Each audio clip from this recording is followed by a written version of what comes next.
Well, the only thing I'll say, and that's why I did it today, because one, I just want to, hey, we're exactly where we are with some guys instead of dragging it out, because if there's an issue, we deal with it. The thing I will say, nothing significant other than, we have things we stand for, believe in. Those things are extremely explicit, articulated, known, communicated. You're addressed if there's an issue that things need to change, and be careful of what you're doing. There's communication with families. If there's things going on that legally maybe I can or can't say based on things that happen. And bottom line, we're not going to have kids back us in the corner where I'm not going to stand up in front of my team and say we're going to do certain things. The guy does things we don't do, and I don't handle it. I just deal with it. And it's black and white. I'm not a gray guy. There's no fuzzy. First meeting, best players held to highest standards. We don't, we're not trying to punish you, but everybody watches the best players. The seniors, the leaders, the best players. And it's clear. It's very consistent. Everybody knows it. You can call them and ask them all you want to. I don't talk about team rules, but there's no agenda other than things are very straightforward, immediately dealt with. They always know where they are. They know when they're on thin ice, and we try to work and get things to move forward. Whether, again, it could be academic performance, off the field issues, whatever. We can't get rid of a guy because the guy doesn't play. It's the only thing we don't do. Hey, you've never started here. You're not as big as we want. We could recruit somebody better. We don't tell a guy you got to go because you can't play. We had a couple guys transfer. They came and said they wanted to pursue other things. Well, okay. Appreciate. You've been a good person here. You've done well. But if you want to move on, that's your choice. So those guys handle those things. We had our comments about them, and it's really kind of cut and dry.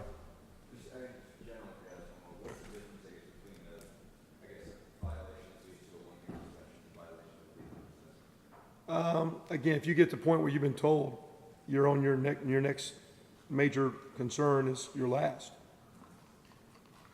And the way I do it, and I think you guys, I think it's pretty easy. There's only been one perfect person on this world. And right now, we're never going to be perfect. And the guy making the most mistakes is me. So it's not about being perfect, but it's about choices and attempting to do things the right way. And you're going to understand what we believe is the right way to be a Big Ten football player and be a part of the Indiana University and represent what we call represent our jersey. Because representing our jersey means a lot to us. Because the front of your jersey says Hoosiers, and that's our state. We're the third largest alumni group in the nation. So we represent something a lot bigger than us. In the back of our jersey, we keep our name on there. Some teams take them off. But we think by representing what's on the front and the back, we're representing something we should take a great deal of pride with. So that being said, we don't want you to be perfect. I can say you're out of strikes and you could be 2 minutes late for the next meeting. I don't see 15 of those, but we're human. Got stuck in traffic, whatever. I like when a guy says, "Hey, coach, I didn't want to wake up today." Instead of my power went off and the clock didn't want to go, or my cell phone said, I like guys to say, "Hey, coach, blew it off." You guys have blew stuff off, right? I like that. I can say, I wasn't going to class today. I didn't want to go.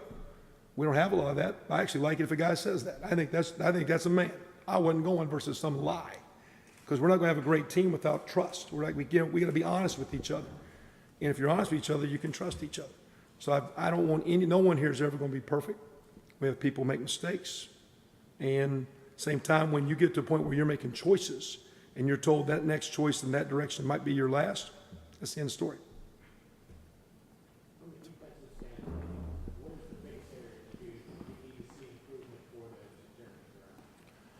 Well, to me, we can talk, we're not good at a lot of things, whether it be run D, points scored, blah, blah, blah. I think to us, we got to get good at trying to create some takeaways. We need to score some points. We're not going to win scoring 18 points a game. I said it a couple times in Chicago, and that's more disappointing to me than where our defense is. Because, for us to play, that quarterback can't be average. For us to play, for us to win, we've got to score points. And that's going to help the defense. So the offense is a part of that. You can't go like we did a number of games last year. We're in a great game at Penn State, and we ask our kicker, "Hey, which way do you want to kick this ball?" We're nip and tuck. We're playing ball. Which way do you want to go? and you kick it out of bounds. We say, which way do you want to kick it? I want to kick it that way, and you kick it out of bounds. That's a play that kills the defense. So sometimes it's kicking, it's team support. We got to win in kicking game to play good defense. We can't break even. We got to win at quarterback to play good defense. He can't break even or be average. Okay, so to me, it's a team deal. Now, and I'm an offensive guy, so I'm not trying to protect the defense. The real deal though is we got to get some takeaways to get that ball back to get points. So we can give up a play. We can give up. Don't give up the big play. I don't buy bend and breaking. But I will say this: when you get them on third down, you got to get them off the field. And when you get them to the 40-yard line or 35 and they're going in, you got to get some stops. So we're going to be maybe sometimes a little bit like an NBA basketball game where sometimes it's the defense that great, but there's a point in time where it's about a couple stops to get a W. We got to find a way to score some points. We got to find a way to create some turnovers to get points. We got to find a way to get some third down and score zone stops to keep the score manageable. And to say we're going to play lights out defense, we're going to grow to be a better defense. But we're not going to go from where we are and lock folks down. JC guys have helped. We're more physical and mature, it looks like. Till you put pads on, we know our scheme. We've tweaked our scheme. I think we understand ourselves as coaches. But the real deal will be small improvements in areas that can, like today, we were specific on where we were on the field and what was happening. We weren't just playing an offensive play or a defensive play. This is exactly where we are, and this is what happens in a football game, so we can start understanding situations that can lead you to victories. Example, the ball's on the 39-yard line, and it's 3rd and 9. Well, you get that stop, or the 45-yard line, 3rd and 9. You get that stop, they're not getting points. If they make that third down, that's a point-producing third down. There's still more plays to come. That's a point-producing. We get a team backed up. We punt it deep. We get them backed up. We go for it on 4th down and don't get it on the 4-yard line. How about playing some great defense there because you created a scoring opportunity? There's certain areas where we need to focus to try to increase our scoring opportunities, to score points and play better score deep. We're looking at that. JC guys, I hope that they provide a little edge and a hunger. We have a smooth road here. Well, I think we had some of that last year. And finish your question. I'm sorry. Yeah, and I say because you didn't watch us practice. Some of you did. You had a chance a couple of times, I know, Buck, because he plays the I'm not a media card, so he gets to slip in because he does radio, which I kind of balk on that a little bit, and he looks at me cross-eyed. But we weren't practicing because as young as we were, we didn't practice like a team that was struggling because those young guys did. I mean, so sometimes, ignorance is bliss. It helps you a little bit. So sometimes you don't know. So sometimes our guys didn't know, and the scoreboard wasn't the same, but the kids wasn't acting that way. Tuesdays and Wednesdays were not bad last year as we were developing.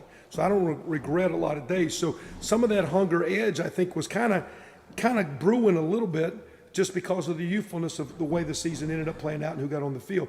Now you throw the JC guys in there, and I think you throw a high school class that's more talented than last year's high school class. Matter of fact, I'm sure it is.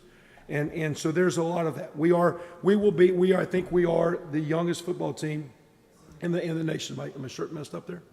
You give me the color there. You give me the signal there or something. Okay. He's GQ. Yeah, we got eight seniors, and that's counting 3 guys that started as non-scholarship players. So we're still young. We got all these guys returning, but they're still young. There's so much improvement they can do, so many situations they get in, learn, and grow from. So that's exciting. So I think there's an overall hunger. JC guys are a part of that, but I think our whole team's that way. And I don't think we're out to prove you wrong. I think it's where we were, we got something to prove. Yeah, we got something to prove. But it's also just the product of youthfulness, and that's not by design, but that's what it is right now. What else?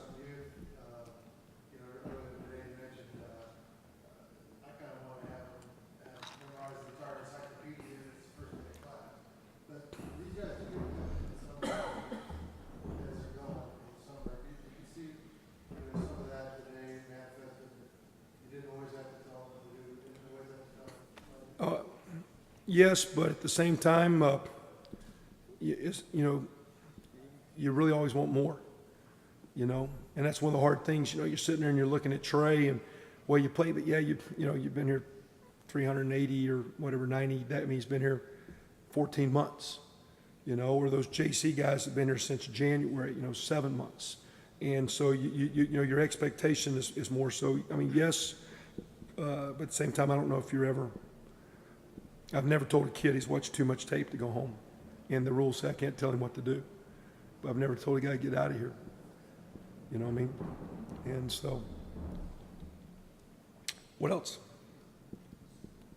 As we move through practice, there maybe be some opportunities to be open. We will have an open practice this Saturday.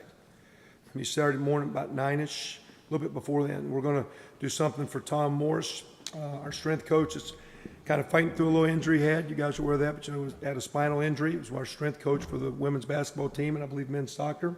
His bride, Krista, is one of our phenomenal academic support players and actually has spent more time with the guys you want to talk about than I have. And she does one well of a job, but they're fighting through a trash. So we're kind of got Rick Dannison, who's kind of partners with him in the weight room, want to get a little thing going on as a football program or school. We can't do it, but this is kind of me. This is my call. This is for me. This is in Indiana football, Indiana athletics. This is Kevin Wilson. Kevin Wilson said we're opening up practice. And on the front end, I'm going to have my guys in honor. Tom will do a little 225 bench. We're not going to have the whole team do it, but just get a little energy. Hopefully some fans that want to watch us will come because on the back end, there will be a fundraiser that Coach Dannison's got going on in support of Tom. And I ask you to put that out there. So if people want to support Tom, I think that's great. Maybe some of our fans, when they come, will want to hang around for that. Maybe some of those folks that are there on behalf of Tom will get excited about the football team. So I see it as a win-win. But it was something when Rick said he wanted to do a fundraiser, I said, okay, I'm going to tie practice in with it. Because the number one, it quote, gives you a chance. But I really, that's an awesome family. It's an unbelievable thing that they've went through. At the same time, you'll see an unbelievable experience with that deal. So it's not going to be over-organized. Do we have a radio station or two? It's going to be here? Stations are coming? Well, 3 radio stations promoting it. Excuse me? But they're not going to be broadcasting live. I'm with you. So anyway, it's just something we want to do, and then we'll see as we go through. There's some potential other opportunities as we go. You know, our schedule sets up, guys. We're going 5 days of one a day. We're practicing right now in the mornings, 8:45 to 11, because that's actually that is actually when we're going to practice in the fall. So we'll do our meetings and lifting prior to 8:30ish, and we'll go on the field at 8:45. We're going to practice to 11. We're going to take classes in the afternoon. There's a lot more 3 o'clock, 4 o'clock, 5 o'clock academic opportunities, and then there are 8 o'clock, 9 o'clock, 10 o'clock. So instead of my guys being pinched on class time, we're going to get them up in the morning, and we're excited about that. We've actually thought about it a year ago and didn't do it because I've never done it, but we're going to use our two-a-days to get acclimated to that timeline. So we're going right now at 8:45 for a reason. That's kind of going to be the magic starting day in the fall. We'll go two-a-days. We're going Tuesdays, Thursdays. The next 2 weeks will be a two-a-day. And then Mondays Wednesdays a one-a-day, and then a two-a-day. So there's four doubles, which kind of works out good. You don't maybe overdo it. On a one-a-day guys, though, we don't just practice one a day. We're allowed to lift with them 3-4 hours after they get off the field. We have significant meeting time, walk-through time. So anyway, I really like our two-a-day schedule, which there's only 4 of them. I like preseason schedule. We'll let you guys know about that. We do start school August the 20th, which is actually the week before game week. So we've got 5 days. We've got 2 weeks of Tuesday, Wednesday, Thursday. We do back up practice a little bit on Wednesdays between the two-a-day to give our guys more recovery from the evening practice. So on the one-a-day, it's not as early. So if Jeff is adjusting time, it's from a recovery standpoint, because when we practice at night, we give them dinner.